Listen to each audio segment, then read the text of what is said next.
Murnoonni bilchiginaa Kaaburumiyaa godii Walloo magaal Kamisee keessan namoota dukkaan qaban maallaqa guddaa gaafachuun doorsaa jiraachuun dhaga'an jaalir burugaa bal'inni isaa akka taanutti isiniif dhiyeesse. Impaarettiin kufaatii diinagdee hamaan wayita muddamtee jirtutti murni bilchiginaa ammoo turtii aangoo isaa dheereffachuuf jecha baay'ina namootaatti amanuun umurii fi saalaan osoo adda hin fo'in dirree waraanaatti namoota guuruun yeroo ammaa ammoo miindaa kaffaluu fi waan nyaachisu dhabee fuula isaa gara hawaasaatti deeffachuun namoota dunkaanaa fi wantoota garaagaraa gurguruun ilmaan isaanii jiraachifatan kaffaltii bifa adda addaa itti ramadee qarshii humnaa olii irraa saamaa jira. Kaaba Oromiyaa godina Walloo magaalaa Kamiseetti caasaalee murna faashistii piippi maqaa adda addaa moggaafachuun keessattuu baatii adoolessaa irraa eegaluun bifa addaan kan jalqaban hanga hagayya kanaattis itti fufanii kan jiran yoo ta'u gareen saamtota bilchiginnaa kun namoota dunkaana qaban tokkoon isaanii irraa qarshii 6,000 haga 10,000 maqaa gibiraa fi nyaata waraanaa jedhuun jiraattota dirqiin kaffalchiisuu fi namoota hin qabnu jedhan ammoo hidhuun qarshii 5,000 haga 8,000 irraa fuudhanii hidhaa gadhiisaa jiru jechuun jiraataan magaalichaa tokko ONM itti himeera. Oduu reebichaan ammoo gandichuma magaalaa Harawaa keessatti kaleessaa hagayya 12,2024 lukkee bilchiginnaa kan ta'e namni maqaan isaa Sayyid Muhammad jedhamu adda durummaan waraana sirnichaa waliin ta'uun dargaggoota Oromoo magaalicha keessatti argaman faayaalee alaabaa Oromoo isaan irratti argine jechuun gabaa keessatti uleen tumanii miidhuu jiraattonni himaniiru. Konkolaachistoonni meeshaalee adda addaa Finfinneerra gara kutaalee Oromiyaa geejjibsiisan kaab shaggariif Walloo toraan faashisti piippiin ugguramaa jiraachuun dhaga'ama. Jaalaqaafan fayyeeraa guutuu gabaas kan akka taanutti isiniif dhiyeesse. Waraanni faashistii piippii aangoo fi afaan qawwee isaanitti gargaaramuun danqaa adda addaa uummata Oromootti uumaa akka jiran kan beekamu yoo ta'u waraanni seera dhabdummaan gubbaa hanga gadiitti keessatti dagaagee jiru kun akkaataa ittiin saamicha raawwatan soquun guyyuu rakkoo uummatatti uumaa jiru. Bifuma kanaanis konkolaachistoonni handhuura Oromiyaa Finfinnee fi kutaalee Oromiyaan qabdu kaaba shaggaraa naadarraa fi kanneen biroo akkasumallee gara godina Wallootti deddeebiin meeshaalee dhiyeessan erga baatii lamaati konkolaataan baay'inni isaa 280 ol ta'u waraana faashistii piippiin akka hin sochoone danqamanii jiraachuun beekameera. Kaayyoon saamicha sirna piippii kun waraanaan eegamtanii malee daandii hin deemtan jechuun akka waan abbootii qabeenyaaf yaadaniitti konkolaataa tokkorraa qarshii 1,000 harkaa fuudhaa akka jiranis ifoomsaniiru. Maallaqa saamuun cinattis namoonni erga ji'a 3 hojii malee maaliif dhaabbannaa yeroo jedhanitti waan isiniin jennu qofa godhaa ergaa waraana bilisummaa Oromoo waan qabdaniif rakkoo uumuu barbaaddu jechuunis doorsisaa akka jiran ONM odeeffateera. Lixa Wallaggaa Naqiltuu Harraatti waraan faashisti piippii manni qonnaan bulaa tokko yoo gubatu qabeenyi isaa saamamuun dhaga'ama. Jaalmoo isa babal'inni isaa akka taanutti isiniif dhiyeesse. Uummanni Oromoo impaayera Itoophiyaa keessatti hojii inni hojjetee jiraatu horsiisa loonii, qonna,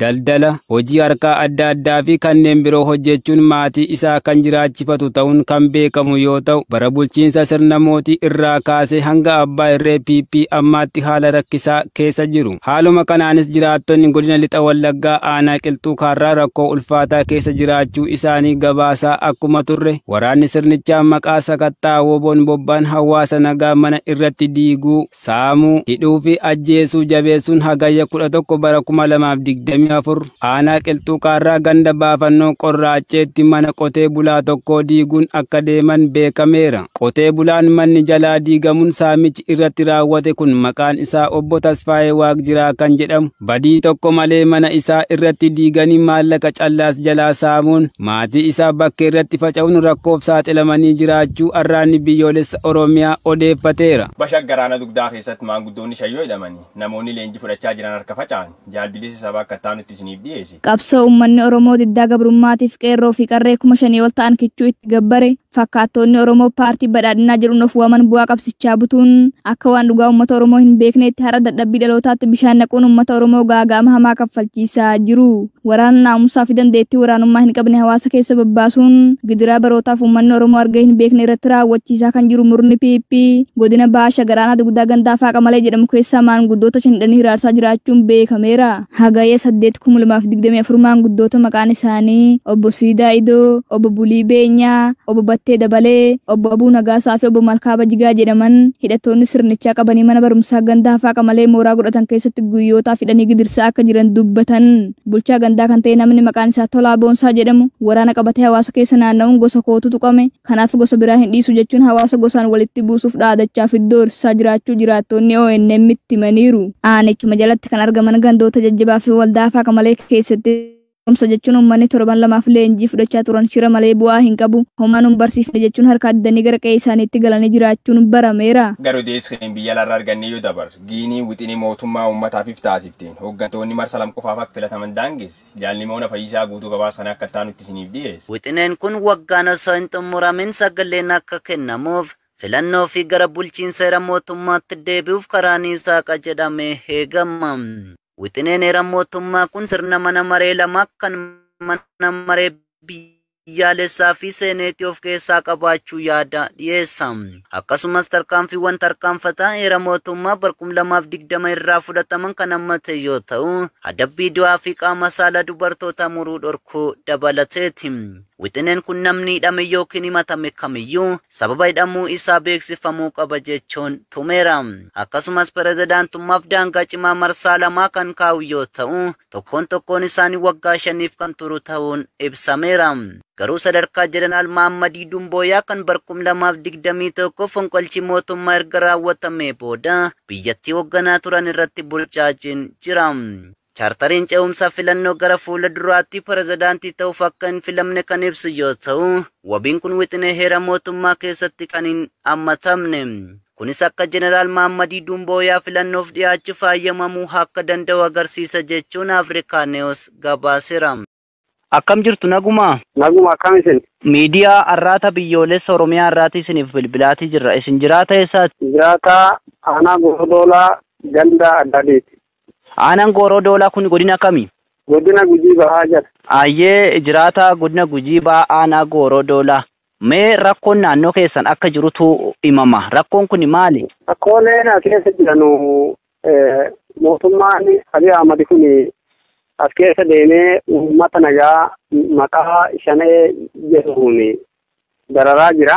Nama biyya har'aa kana Netteessa Uddeessaa nama jedhamu mana isaa gubuun akkasuma obboleessa isaa guddaa Nageessaa Uddeessaa nama jedhamu mana isaa gubanii midhaan inni galfate kaleessa galgala jechuun midhaan inni galfate gaarii harreetiin midhaan san jalaa gubanii maqaa ammoo waliin jirtan jedhuuni karrasa qabeenya isaa san jalaa balleessanii jechuudha. Yoomi taateen kun kan raawwate? Har'a naannoo sa'aatii 3. Ayyee sababni taateewwan kun namoota kanarratti raawwateef maali jettu isin akka jiraata ganda sanaatti? Maqaa shanee waliin hiriiroo qabaa jedhanii dhiibanii jechuudha. Namootni ammoo namoota nagaa namoota miidhina isiifuu cilee gubanii bulanuu jechuudha. Nama deeggaruu isii waan tokkollee isiyyuu jireenyi isaanii jireenya gadadoo. Ayyee akka isaan jedhan dhugummaan namoonni kun hariiroo waraana bilisummaa Oromoo ni qabu? Waraana bilisummaa Oromoo waliin maan qaban siraa biyyeessa uumaa harkaan qabu miskiina. Miskiinni maan waraana bilisummaa Oromoo maal bira dhaabatee danda'a? Isii isaati waan qabu hin qabu. Namni isin jireessiin maan nama jireessa sila? Ayyee namoonni taateen kun egaa gubaatii manneenii fi saamicha midhaanii irratti raawwatamee jettan amma miira akkamii keessa jiru? Isaani nama Nageessaa Uddeessaa jedhan kanaa fi ijoollee isaan haadha mana isaatii fi ijoollee isaa duraa lamaan qabatanii deemanii wayaa isaan qabanullee irraa guuranii giddan naqanii qabatanii deemanii jiranii maatii isaanii achi hafe ijoollee dhiiraa nama 2 moo 3 achi hafe isaan kaachi jiru suni isaan dhiibiyyuu namni bakka sayyoo dhaqeeyyuu waan biraati akka ajaa'ibaa kun waan nama gaddisiisu akka malee. Egaa Koloneel Abiyyi Ahmad yeroo gara aangoo dhufuu qorannu malee hiniinu jechuun waan hedduu haasa'aa ture. Inni kun egaa maal agarsiisa? Yeroo ammaa kana uummanni Oromoo akka kanatti hidhamaa ajjeefamaa manneen irratti gubachaa fi gochoonni cigaasotaan irratti adeemaa jira. Inni kun maal agarsiistuu maaliiti? Miidhaa uummataati malee wanni biraa hin jirtu. Wannummaan bobba'anii illee uummata miidhuufi malee wanni biraa hin jirtu. Uummata nagaa ati obboleessa shaneeti. Ati ammoo nama shanee bira dhaabbattu shanee deeggaruu jedhanii uummata nagaa miidhaa kaan manarra gubaa. Akkasuma amma mana san keessa lukkuu re'ee waan irra dhufan hundaa saamanii nyaataa deemanii jechuudha. Lukkuu ciranii kaa'ama ollaa saniyyuu guuratanii deemanii ni jechuudha. akkasuma meeshaalee gurguddaa moortera ganda nuuraa humbaa iddoo addaa canaa hoolee jedhamtu jalatti naanneetii makaaneetitti jechuudha bakka sanatti moortera dhukaasaa turan har'a. Egaa loon uummataa ayyee itti fufaa. Loon ammoo sababa saniin miidhaman jira. Akkasuma torbee kana dura jechuudha torbee darbe keessa ganda nuuraa humbaa iddoo addaa canaa hoolee jedhamtutti akkasuma moortera naannoo dabaqaati dhugaasuun haadha hawwalee ulfaa bira dhaanee gaggaddee if wallaaltee haga guyyaa 3 mana yaalaa turte jirti. Ammoo deettee mana jirtu manatti madooftee guyyaa 2 ooltee akka haakimii geessinu hin qabne uummata ittiin rakkataa ture. Gaarii harreetiin asii fuudhanii katamaa geessanii jechuudha. Makiin illee hin jiru as keessa. Taatee akka kanaan uummata irratti adeemaa jiru kana uummanni maal jedhe waan kana irratti? Uummati akka malee balaaleffatee jira. Rakkoo kana akkaataa ittiin furmaata argatu dhabuu malee akka malee balaaleffatee jira. Uummanni akka malee rakkatu jira. Makiinaan hin jiru, bajaajiin hin jirtu, matooriin hin jiru, wanti ittiin socho'an tokkollee hin jiru. Uummati akka malee dararamu jira. Kan dhibame ammoo wanni fuudhanuun hin jirtu. Wanni yaalaa biraa hin jiru. Egaan yeroo hedduu irra deddeebiin akka aanaa gooroo doolattiin rakkoon waraanni sirnichaa kanaan raawwatamaa jiru yeroo adda addaatti hawaasi kaasaa jiru. Mee taateewwan waraanni sirnichaa kun uummata irratti baatii darbanillee haa ta'u torbanoota kana keessa raawwatanillee irraa nuu kaasa hawaasi yeroo hedduu iyyachaa jiru waan ta'eef. Rakkoo cimaatti as keessa jira. Uummati miidhamaa jira. Uummata waraanni sirnichaa kun irra caalaa uummata kana miidhu jira. Miidhaa inni irra geggeessu isaa jiru ammoo kaamicha qabeenyaa, gudeedda, ijjeesha wanti irraa tokko hin jiru. Naannoo Bokkoolaa keessatti ganda maddii Bokkoolaa san keessa gandoota haga 2 akkas mana isaanii gubanii fixanii jechuudha dhiyeenya kana. Akkasuma aanaa gooroo doolaa keessa naannoo Daraaraatitti nama ati maatii shaneeti jedhanii nama nagaa miskiina ofirraa deemu miidiyaarra deddeebi'aa ture arguu dandeettanii ijjeesanii turanii jechuudha. Uummata kana ammoo miidhaan kun irra deddeebi'ee sirna kanaan mootummaa Abiy Ahmad kun akka malee uummata kana jira. Duguuggaa sanyii jedhama malee kun waan biraatii miti. Egaa uummanni Oromoo har'a eessaa irrattiin dachee isaa irrattiin hajjeecha sukkanneessaa akkasuma saamicha qabeenyaa gubaatii manneenii hidhaa daangaa hin qabne irratti raawwatama.